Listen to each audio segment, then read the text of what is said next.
بسم اللہ الرحمن الرحیم۔ السلام علیکم ورحمۃ اللہ وبرکاتہ۔ میں محمد اسامہ سرسری۔ تعلیم النحو کا اگلا سبق ہے نائب فاعل۔ ہم پڑھ رہے ہیں مرفوعات جو کہ 8 ہیں۔ ان میں سے پہلی قسم فاعل کی تفصیلات گزشتہ سبق میں پڑھ لی، اور اب دوسری قسم ہے نائب فاعل جو کہ مرفوع ہوتا ہے، اس کو سمجھنا ہے۔ دیکھیں، سب سے پہلے تو یہ ذہن میں رکھیں کہ نائب فاعل مرفوع ہوتا ہے۔ دوسری چیز یہ ہے کہ مرفوع ہونے کا کیا مطلب ہے کہ اگر وہ اس میں غیر متمکن ہوگا تو اپنی حالت پر ہی رہے گا، اگر اس میں متمکن ہوگا تو اس کی 14 قسمیں ہم نے پڑھ لی ہیں۔ اب ان 14 قسموں میں سے ہر ایک کی حالت رفعی ہمیں پتہ ہے کہ جب وہ مرفوع ہوگا تو اس پر پیش آئے گا، یا مرفوع ہونے کی صورت میں واو آئے گا، یا مرفوع ہونے کی صورت میں اس کے آخر میں الف آئے گا، یا مرفوع ہونے کی صورت میں اس کا اعراب تقدیری ہوگا، اس میں کوئی تبدیلی نہیں ہوگی۔ پیش آئے گا جیسے زیدن، اور واو آئے گا جیسے ابو کا، مسلمون، الو، اور الف آئے گا جیسے اثنانی، اثنتانی، رجلانی، کلاہما، اور کوئی تبدیلی نہیں ہوگی جیسے موسیٰ، کتابی، القاضی، مسلمیہ۔ تو یہ ہم نے الحمدللہ پڑھ لیا تھا۔ یہ میں اس لیے بتا رہا ہوں تاکہ آپ کو یہ پریشانی نہ ہو کہ یہ نائب فاعل ہم کیوں پڑھ رہے ہیں، ہم مرفوعات کیوں پڑھ رہے ہیں، ہمیں اس کے پڑھنے کا فائدہ کیا ہے۔ تو یہ چیز ذہن میں آ گئی۔ اب یہ سمجھنے کی ضرورت ہے کہ نائب فاعل ہوتا کیا ہے۔ اگر ہم اس کو علم الصرف کی روشنی میں سمجھیں تو سمجھنا آسان ہے کہ وہاں ہم نے فعل معروف اور فعل مجہول پڑھا تھا۔ نصرہ اس نے مدد کی، یہ فعل معروف ہے۔ نصیرہ اس کی مدد کی گئی، یہ فعل مجہول ہے۔ تو فعل معروف جو ہوتا ہے اس کا فاعل آتا ہے نصرہ زیدن، زید نے مدد کی، زید نصرہ کا فاعل ہے۔ اور فعل مجہول جو ہوتا ہے اس کے بعد اس کا فاعل نہیں آتا، کیونکہ مجہول کا مطلب ہی یہی ہے کہ اس کے فاعل کو بتایا نہیں گیا، فاعل اس کا مجہول رکھا گیا ہے، وہ معلوم نہیں ہے۔ تو ہم کہہ دیتے ہیں مدد کی گئی، مدد کرنے والا نہیں پتہ، فعل مجہول ہے، اس کا مدد کرنے والا نہیں پتہ۔ اب آگے جو آئے گا مرفوع ہو کر وہ اس کا مفعول آئے گا، جس کی مدد کی گئی ہے وہ مفعول ہے دراصل، لیکن اب اس کو فاعل کی طرح مرفوع کر کے لایا جاتا ہے، اس لیے اس کو نائب فاعل کہتے ہیں کہ یہ فاعل کا قائم مقام ہے۔ فاعل تو آ نہیں رہا، فعل کے ساتھ فاعل کا ہونا ضروری ہے۔ جب فاعل نہیں آ رہا تو مفعول اس کی جگہ لے لے گا۔ جیسے گھر میں بڑے نہیں ہوتے تو بچے ان کی جگہ لے لیتے ہیں۔ آنے والے کو گھر کے اندر بڑے سے بات کرنی ہوتی ہے، گھر کا بڑا نہ ہو تو پھر وہ گھر کے بچے سے بات کرتا ہے، تو اس وقت وہ بچہ اس کا نائب بن جاتا ہے، اس کا قائم مقام بن جاتا ہے۔ تو اسی طرح نصرہ عمرن، عمر کی مدد کی گئی۔ اب یہاں پر نصرہ فعل مجہول ہے، عمرن اس کا نائب فاعل ہے۔ اصل میں یہ مفعول ہے، لیکن یہاں فعل مجہول کے اندر اس کو نائب فاعل بنا کر مرفوع کیا گیا۔ اگر یہ مفعول ہوتا نا تو یہ منصوب ہوتا، جیسے نصر زید عمرن، زید نے عمر کی مدد کی۔ اب زید فاعل ہے، فاعل ہونے کی وجہ سے مرفوع ہے۔ عمرن مفعول ہے، مفعول ہونے کی وجہ سے منصوب ہے۔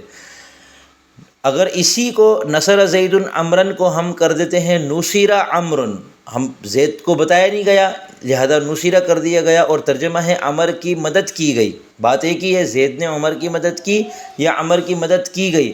تو نصرہ عمرن، عمر کی مدد کی گئی میں جو عمر ہے یہ اصل میں مفعول ہے، لیکن یہاں پر یہ لفظی اعتبار سے، نحوی اعتبار سے نائب فاعل بن کر مرفوع ہو رہا ہے۔ اب کتاب دیکھیں، نائب فاعل کا بیان وہ اسم ہے جس کو فعل مجہول یا اسم مفعول میں فاعل کا قائم مقام بنایا گیا ہو۔ قائم مقام نائب ایک ہی چیز ہوتی ہے۔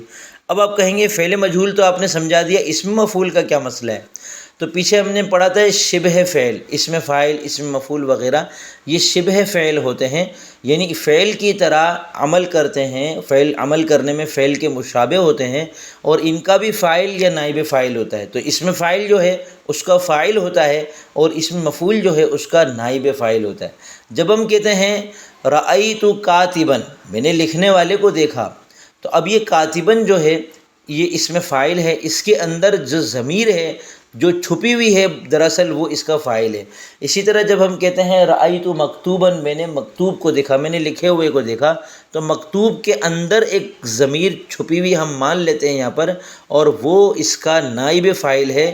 یعنی اس کو اگر یوں کہیں رأیت الذی کتب، میں نے اس شخص، اس چیز کو دیکھا جسے لکھا گیا، تو اب یہاں پر کتب فعل مجہول ہے، اس کے اندر ہوا ضمیر اس کا نائب فاعل ہے جو لوٹ رہی ہے الذی کی طرف، اور الذی اسم موصول اپنے صلے سے مل کر یہ بنا رأیتو کا مفعول بھی، اور یہ بالکل اس معنی میں ہے جس معنی میں مکتوب یا المکتوب ہے۔ ٹھیک ہے، تو اب دیکھیں قرآن کریم کے اندر، دیکھیں سورہ فاتحہ کے اندر ہے غیر المغضوب علیہم، نہ کہ ان لوگوں کے راستے پر جن پر تیرا غضب نازل کیا گیا، جن پر غضب نازل کیا گیا۔ مغضوب اس میں مفعول ہے۔ اب اس کے اندر جو ضمیر ہے وہ آنی چاہیے تھی، پیچھے لوٹ رہی ہے، لوٹ تو نہیں رہی۔ اب یہ پیچھے آیت ہے صراط الذین انعمت علیہم، الذین انعمت علیہم وہ لوگ جن پر تو نے انعام نازل کیا، ان کے راستے پر چلا۔ اب غیر سے جب نفی کی جا رہی ہے، نہ کہ ان لوگوں کے راستے پر، تو مغضوب جو ہے کچھ لوگ یہاں مراد ہے جن پر اللہ کا غضب نازل کیا گیا، اور وہ جمع کا صیغہ ہونا چاہیے تھا، تو مغضوبین ہونا چاہیے تھا، غیر المغضوبین، جیسے آگے آ رہا ہے ولضالین، نہ کہ ان لوگوں کے راستے پر جو گمراہ ہو گئے۔ ضالین اس میں فاعل ہے، اصل میں تھا ضاللین، تو یہ فاعلین کا وزن پر ہے، اس کے اندر جمع کی ضمیر اس کا فاعل ہے، اور اسی وجہ سے یہ ضالین جمع کا صیغہ ہے۔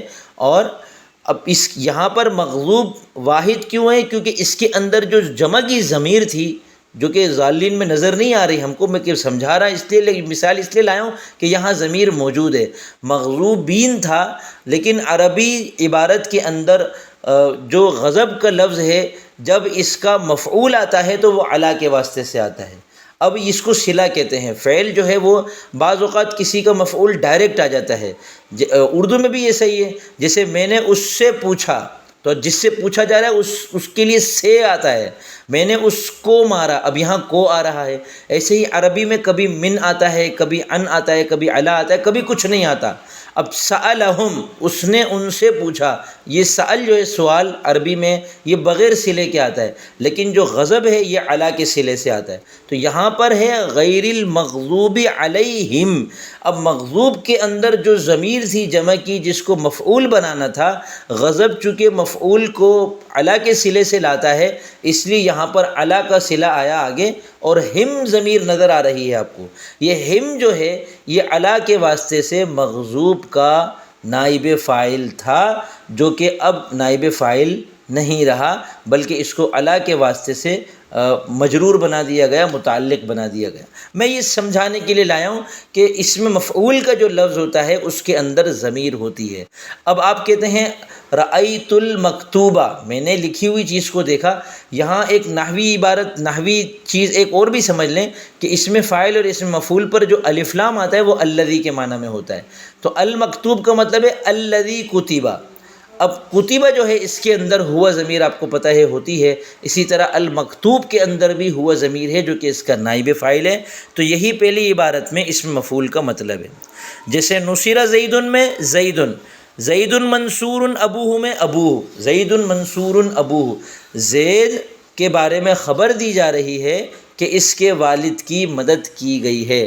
زید کے، اس کا ترجمہ ہے زید منصور ابوہ کا، زید کے والد کی مدد کی گئی ہے، ٹھیک ہے، یا زید کا والد مدد کیا گیا ہے۔ زید بالکل لفظی اعتبار سے، تاکہ آپ کو یہ نہ لگے یہ فعل بن گیا، زید کا والد مدد کیا گیا ہے۔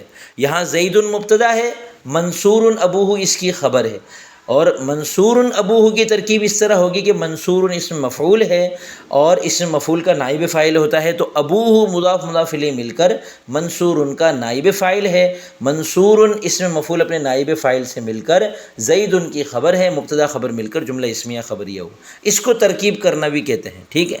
نائب فاعل کے احکام فاعل کی طرح ہیں، یعنی نائب فاعل کو فعل سے پہلے لانا جائز نہیں، جسے فاعل کو فعل سے پہلے لانا جائز نہیں، اور نائب فاعل کے فعل کو مذکر مؤنث واحد تثنیہ جمع لانے کے وہی قاعدے ہیں جو فاعل کے فعل کے تھے۔